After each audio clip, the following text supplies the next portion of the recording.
Hello everyone, welcome back to my YouTube channel. So today we are going to discuss IUPAC nomenclature of organic compound. तो सबसे पहले आपको ये पता होना चाहिए कि जो कंपाउंड होते हैं, कंपाउंड में नंबर ऑफ कार्बन जो भी प्रेजेंट होते हैं उनके लिए हम वर्ड रूट क्या लगाते हैं। तो एक कार्बन के लिए वर्ड रूट लगाते हैं मिथ, और 2 carbon eth, 3 carbon prop, 4 carbon but, 5 carbon pent, 6 carbon hex, 7 hept, 8 oct, 9 non, and for 10 carbon word root हम लगाते हैं डेक। तो सबसे पहले तो आपको ये चीजें पता होनी चाहिए, तो आपको ये याद करके रखना है। Then next, for single bond के लिए हम सफिक्स एन लगाते हैं। डबल बॉन्ड, अगर कंपाउंड में एक भी डबल बॉन्ड है तो हम सफिक्स इन लगाते हैं। एंड ट्रिपल बॉन्ड के लिए आइन। Single bond, double bond, triple bond, तो इनके लिए सफिक्स क्या लगता है? सिंगल बॉन्ड के लिए एन, डबल बॉन्ड के लिए इन, एंड ट्रिपल बॉन्ड के लिए आइन। देन नेक्स्ट, अभी कार्बन के बारे में कुछ चीजें जान लेते हैं। जो कार्बन होता है, कार्बन की वैलेंसी होती है 4। तो जो कार्बन होता है ना, कार्बन 4 बॉन्ड बनाता है क्योंकि कार्बन की वैलेंसी 4 होती है। तो चलिए सबसे पहले हम अल्केन की नेमिंग करेंगे। Naming alkane. अल्केन क्या होता है? Single bond, carbon carbon containing single bond. तो अल्केन के लिए सफिक्स क्या लगाएंगे? एन। तो जैसे यहाँ पर हम एग्जांपल ले लेते हैं। एक कार्बन है, कार्बन चार बॉन्ड बनाता है क्योंकि कार्बन की वैलेंसी 4 होती है। तो यहाँ पर हमने 4 बॉन्ड बना दिया। इनकी वैलेंसी को हम किससे कंप्लीट करते हैं? हाइड्रोजन से। तो यहाँ पर हमने हाइड्रोजन ड्रॉ कर दिया। अब इसका आईपीएसी नेमिंग क्या है? तो एक कार्बन है, तो एक कार्बन के लिए वर्ड रूट क्या होता है? मेथ। तो यहाँ पर हम क्या लिखेंगे? मेथ। देन अभी यहाँ पर सब सिंगल बॉन्ड है, तो सिंगल बॉन्ड के लिए क्या आ जाएगा? Suffix ane. तो this is methane. Then next, अब यहाँ पर हम 2 कार्बन ले लेते हैं। ये 2 कार्बन है। अभी कार्बन की वैलेंसी कंप्लीट कर लेंगे। कार्बन के पास 4 बॉन्ड होने चाहिए, तो इस कार्बन के पास एक ही बॉन्ड है। तो और इस तरीके से बना लो। 3 बॉन्ड, 4 बॉन्ड हो गए इसके पास। वैसे ही यहाँ पर भी 3 बॉन्ड बनाएंगे तो 4 बॉन्ड हो जाएगा। हाइड्रोजन को लगा दो।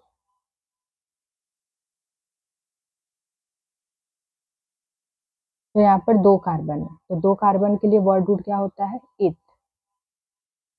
अभी यहाँ पर कार्बन कार्बन के बीच में सिंगल बॉन्ड है, तो सफिक्स क्या आ जाएगा? Ane, ethane. ऐसे ही अगर हम ले लेते हैं 4 कार्बन, यहाँ पर 1 2 3 4, तो इसकी वैलेंसी कंप्लीट कर लेंगे।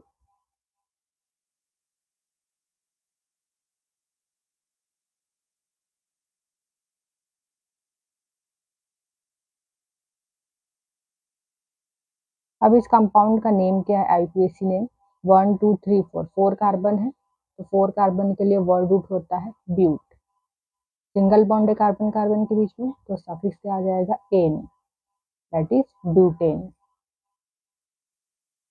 देन नेक्स्ट, अब हम बात करेंगे अल्कीन की नेमिंग। अल्कीन की आईपीएसी नेमिंग। नेमिंग अल्कीन। अल्कीन क्या होता है? Carbon carbon containing double bond. तो यहाँ पर हमने ले लिया carbon carbon containing double bond. इस कार्बन के पास देखिए 2 बॉन्ड है, तो और 2 बॉन्ड बना लो। यहाँ पर 2 बॉन्ड है, तो और 2 बॉन्ड। हाइड्रोजन को लगा दो। तो इस कंपाउंड का नेम क्या होगा? 2 कार्बन है, तो 2 कार्बन के लिए वर्ड रूट होता है इथ। अभी डबल बॉन्ड है ना यहाँ पर, तो जब एक भी डबल बॉन्ड हो तो हम क्या लगाते हैं? Suffix ene. तो this is ethene. Then next, ऐसे यहाँ पर हम नेक्स्ट एग्जांपल ले लेते हैं। 3 कार्बन 1 2 3, डबल बॉन्ड है। यहाँ पर एक बॉन्ड है, तो यहाँ पर कितने हाइड्रोजन आ जाएंगे? 3 बॉन्ड बनाकर हाइड्रोजन हमने लगा दिया। यहाँ पर इसके पास 3 बॉन्ड है तो यहाँ पर 1 हाइड्रोजन, यहाँ पर 2 बॉन्ड है तो यहाँ पर और 2 हाइड्रोजन। इस तरीके से कार्बन की वैलेंसी कंप्लीट की जाती है। तो ये सारे कंपाउंड आईपीएससी नेमिंग करने के लिए कंपाउंड आपको दिए रहेंगे बनाया हुआ। ये मैं बता रही हूँ कैसे कार्बन की वैलेंसी कंप्लीट की जाती है, ताकि आपको जब स्ट्रक्चर आप ड्रॉ करें तो आपको स्ट्रक्चर ड्रॉ करने में भी मदद मिलेगी। तो यहाँ पर 1 2 3 3 कार्बन है, 3 कार्बन के लिए वर्ड रूट होता है प्रॉप, डबल बॉन्ड तो इन। इस कंपाउंड का नेम क्या है? प्रोपीन। ऐसे ही अगर यहाँ पर 4 कार्बन होंगे तो क्या आ जाएगा? ब्यूटीन। देन नेक्स्ट अब हम बात करेंगे अल्काइन की नेमिंग। Naming alkyne. अल्काइन मतलब ट्रिपल बॉन्ड। यहाँ पर कार्बन कार्बन के बीच में ट्रिपल बॉन्ड है तो यहाँ पर 1 हाइड्रोजन, यहाँ पर 1 हाइड्रोजन, तो इसका नेम क्या हो जाएगा? इसका नेम हो जाएगा इथाइन।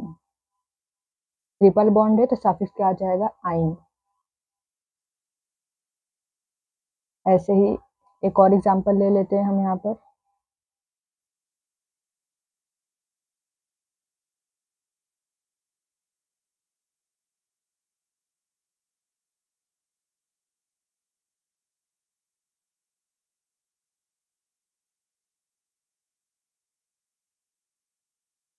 अभी यहाँ पर देखिए इस कंपाउंड में 4 कार्बन है, 1 2 3 4। 4 कार्बन के लिए word root but and suffix yne, that is butyne. Then next functional group की नेमिंग भी यहाँ पर थोड़ा जान लेते हैं कैसे फंक्शनल ग्रुप की नेमिंग करते हैं। तो यहाँ पर हम फंक्शनल ग्रुप लेते हैं सबसे पहला अल्कोहल।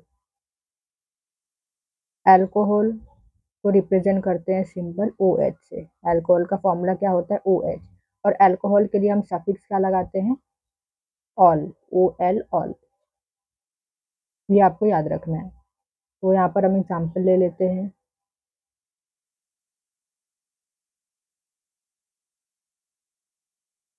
अब ये जो कंपाउंड है इसका नेम क्या है? तो देखिए 1 कार्बन है तो 1 कार्बन के लिए वर्ड रूट होता है मिथ।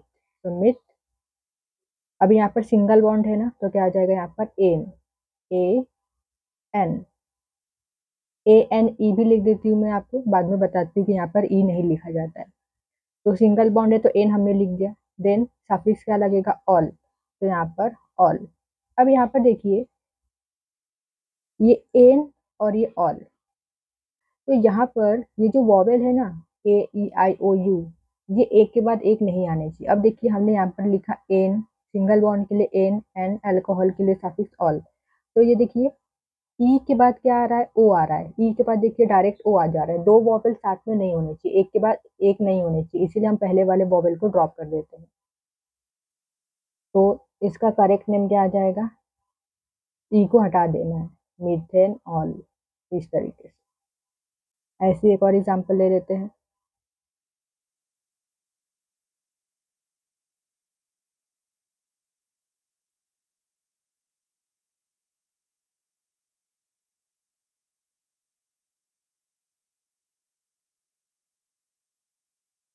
3 कार्बन है तो प्रॉप यहाँ पर आ जाएगा एन, एन अल्कोहल के लिए ol, propanol. Then next functional group यहाँ पर हम ले लेते हैं carboxylic acid. Carboxylic acid. Carboxylic acid का फॉर्मूला क्या होता है? C double bond OOH। या तो इस तरीके से भी आप लिख सकते हो इसको, COOH। कार्बोक्सिलिक एसिड के लिए हम सफिक्स लगाते हैं ओइक एसिड। तो चलिए इसका भी एग्जांपल ले लेते हैं हम यहाँ पर। HCOOH। तो यहाँ पर एक ही कार्बन है तो एक कार्बन के लिए meth, then ane oic acid, methanoic acid. Then next example, 2 carbon ले लेते हैं, 1 2। फंक्शनल ग्रुप वाले कार्बन को भी हम काउंट करते हैं।